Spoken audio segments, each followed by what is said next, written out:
took place back when the first Insidious movie came out.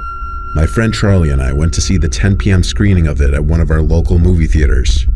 The theater we went to went out of business years ago, likely due to the fact that it didn't get enough business.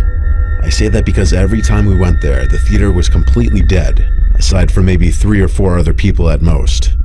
This night was no exception. Besides Charlie and I, there were 2 other people in the theater, one somewhat larger woman and one scrawny man about 5'7". During the previews before the movie, the man kept getting up and switching seats. It immediately struck us as bizarre. Every time he'd get up, he'd look around the room and even look at Charlie and I for a few seconds every time. Eventually, he walked over to the woman a few seats down from him and started speaking to her in a whisper. She said something back to him that we couldn't hear. Then he said sorry and walked away from her to sit at the last seat in the aisle. He was just 2 aisles down from us. Eventually the movie started, and the opening scene to the movie was a bit scary. It was followed by this loud, scary violin sound. We noticed the guy 2 aisles down shaking his head, and he muttered something. Then he turned around at us and climbed up to our aisle and sat down 2 seats from me. He asked if it's okay he sat there, and I nodded. He said thank you really loud, and I noticed the woman in front of us turned around to look. Charlie and I looked at each other nervously. As the movie went on, he was quiet after the opening scene, until the next time a scary scene came up. He moved to the seat directly next to me and once again asked if it's okay. I don't know why, but I nodded again. I guess because I recognized he may have had a disability or something. He went quiet again when the scary scene ended, but at the next jump scare, he grabbed a hold of my arm and pressed his head into my shoulder. I shook my arm to get him off and said, "Dude, get off me." He apologized and said he's just really scared. I looked at him and he just scared me. He seemed off, way off. He told me he would stop and he apologized again. But when another scary scene came up, he grabbed my arm again. This time he started rubbing my arm a little. I told him to stop again. Then Charlie and I got up and walked to a different aisle. The woman in the theater got up and left, I'm guessing because she was uncomfortable. As we were in our new seats, he turned to look at us for a while. We tried our best to ignore it, but it was too much. We got up and started walking out of the theater. He got up as well, asking where we're going, and then he asked if he could take us out for dinner. Charlie said, "Nah man, we're good, thanks," and we walked out. We walked through the empty movie theater hall and heard the door to the room we were just in click open. We turned around and there was the guy, peeking his head out from the door. When he realized we saw him, he went back into the room. Charlie and I walked faster now to the lobby and told the girl at the front desk about the creepy man making everyone uncomfortable. She gave us a refund because the woman before us also complained about him. We then left and started walking to Charlie's house, hitting his vape pen and just talking about how weird and creepy that was. We were somehow able to laugh about it, even though we were also pissed that we just left the movie halfway through. On our walk home, we both stopped when we heard a rustle in a bush about 10 feet from us and a muffled little laugh sound. Charlie pointed to a bush in front of a house, and we could see that man from the theater creepily poking his head out from a bush. He asked, "Where are you guys going?" He said it with this tone that said everything to us, that we needed to run. We sprinted all the way down the street till I felt like I was gonna throw up. Luckily at that point, Charlie's house was right there. We weren't being followed anymore. He looked weak and probably not fast anyway, but we weren't risking getting shot or stabbed.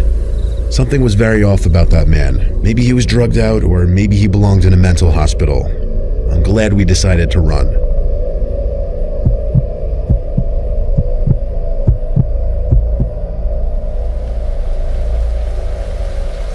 I don't care if anyone judges me, but I like to go to the movie theaters alone. My work schedule is all over the place. I often don't work weeknights. So on a stormy Wednesday night, a night not many other people would be thinking to go drive to a movie theater, I did just that. I always like avoiding crowds in anything I do. That's just how I am. It was 2017. I went to see some low-key movie that probably wasn't at the top of most people's must-see movie lists. I was the only one in the theater, just like I expected. I sat myself right in the center seat of one of the higher-up rows and put my feet up on the seat in front of me. About 20 minutes into the movie, I'd say, I noticed someone a few aisles down. I didn't notice them coming in. The theater was dark because the scene in the movie at the time was in a dark room. They weren't sitting in a seat like a normal person though. All I saw of them was the top half of their head, peering over one of the seats to be looking in a direction that definitely was not the screen. It was still too dark to be able to tell if they were looking directly at me or not, but when the scene changed to a brighter background, the whole theater got brighter. Bright enough to see they were looking basically at me. But their face was so pale and lifeless looking, and their hair messy and wiry looking. I couldn't even tell if it was a man or a woman.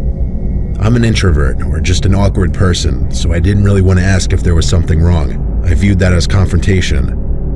The screen went darker again, and at the same time, the person lowered down behind the chair completely until I couldn't see them anymore.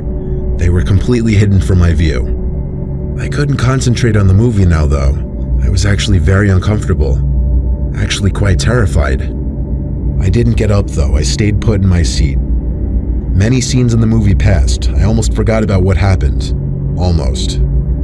Just when I was getting back into the movie, the person's head appeared from behind a seat again. This time much closer, only like 3 rows of seats away from me. I actually let out a holy shit and a loud yell because it genuinely made me jump. Now I was able to see more detail or features in their face. They actually looked lifeless. Their eyes, motionless, hung open. But still, I somehow couldn't tell if they were looking directly at me or not. Now I could better see it was a man with long, unkempt hair. I noped the F out of my seat and down the road to the exit. I had to pass the row in which the person was in to get to the exit door. As I passed the row, I looked down it, and while I expected to see the rest of the person's body sitting hunched behind the seats, instead what I saw was something you'd see in a nightmare. There was some guy basically laying on the floor, holding up a severed head perched on a stick. I didn't stick around to see if it was some sick joke or if the head was real or not. I ran for it through the exit door, and I ran out of the back exit of the building to the parking lot. I drove home in a panic, heart racing. That head looked so real. I got home and did some research about possible recent murders or missing people in the area, and I found something. After browsing a list of missing people in the area, I found the picture of a 17-year-old boy named Donald Watkins who had gone missing a month prior, and based on the picture I found, his face could have matched the head I saw in that theater. Of course, that could be my brain trying to connect any similarities, but the hair, the nose, the eyes, they looked like they could actually be a match. The next day, I simply made a call to the theater and told them the story and suggested they check their cameras and see if anything strange came up. I gave them my number to reach me if they needed to, but I never heard from them. I chose to not spend any more of my time on it.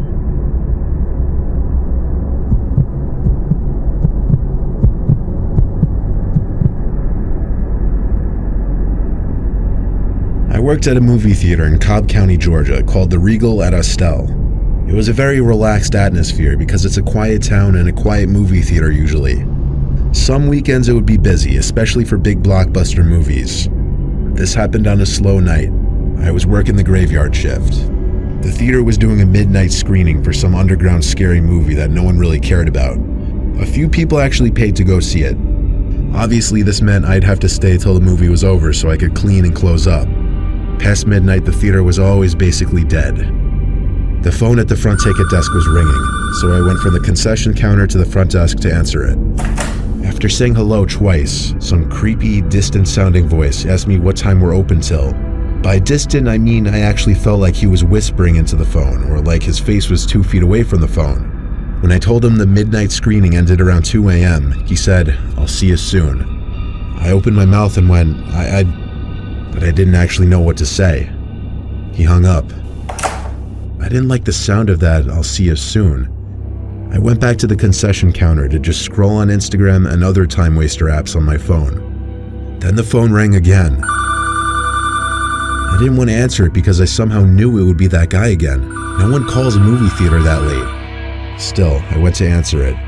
Like the first time, I didn't get a response till the second hello, and it was the same guy. He said into the phone,